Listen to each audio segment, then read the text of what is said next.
hal yang kita lakukan kurang berkenan di bulan suci ini juga kita mohon maaf yang sebesar-besarnya, dan tentu kami akan bekerja sekuat tenaga untuk mewujudkan Singkawang hebat, Singkawang juara pasti ke kota Singkawang.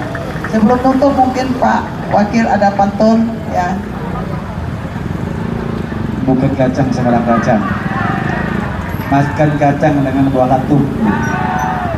Bukan datang sembarang datang, rasanya yang cara udah cukup. Udah upload dulu, luar biasa kan? Dengan mengucapkan puji syukur kehadirat Tuhan Yang Maha Kuasa, Ramadan Fair 1447 Hijriah saya nyatakan resmi ditutup.